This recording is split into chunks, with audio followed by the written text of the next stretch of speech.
शिवप्रतिष्ठान हिंदुस्थानचे संस्थापक संभाजी भिडे यांनी सर्व धर्म समभावाच्या मुद्द्यावर वादग्रस्त वक्तव्य केलंय।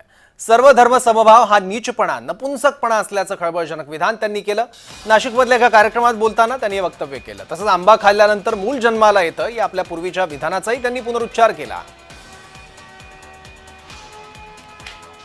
संभाजी भिडे नेमकं काय म्हणाले ते आपण पाहूया।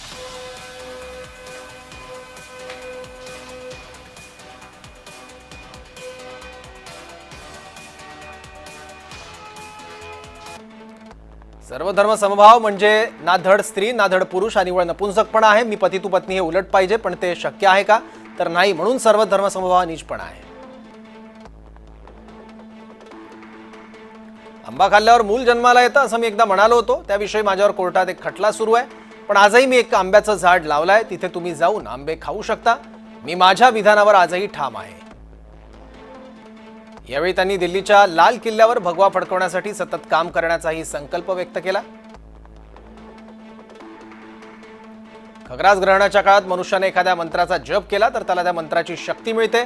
तिरंगा व संविधान आपण मानलंच पाहिजे, पण भगवा ध्वज हा हजारो वर्षांपासून देशाचं प्रतीक आहे। त्यामुळे देव, देश व धर्मासाठी आपण कटिबद्ध असलं पाहिजे असंही संभाजी भिडे यांनी म्हटलं।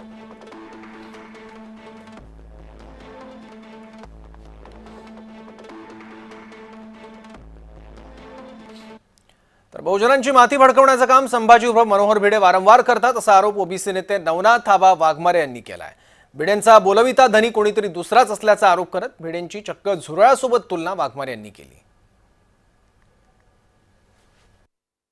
सर्व धर्म या जगामध्ये, या देशामध्ये सर्व धर्म समभाव म्हणून लोक राहतात। तुम्हाला वारंवार जातीभेद आणि जातीवाद वाढवण्याचं काम यांना खरं तर कोणीतरी सुपाऱ्या दिल्या असाव्यात, किंवा यांना जाणीवपूर्वक कोणी बोलवता धनी यांचा कोणीतरी वेगळा असला पाहिजे। कुठेतरी निवडणुका जवळ आल्या की यांना कुठेतरी जातीवाद आणि जातीभेद करण्याचं काम कोणतरी सांगतं आणि ते करत राहतात। हे अत्यंत चुकीचं आहे। मनोहर भिडे उर्फ मनोहर कुलकर्णी यांनी आता त्यांच्या वयाच्या हिशोबाने बोललं पाहिजे, वयाच्या हिशोबाने राहिलं पाहिजे, कारण की त्यांचं आता वय माझ्या मते 60-70 वय असेल। त्यांना 60चा लाठी काय ती म्हणते तशी गोष्ट झाली, त्यांची आता बुद्धी भ्रष्ट झाली। त्याप्रमाणे त्यांनी आता शांत राहावं, विनाकारण कुठेही काही बरळण्यात मजा नाही। या बातम्यांसह जयम विशेषमध्ये इथेच थांबूयात। पाहत राहा जय महाराष्ट्र।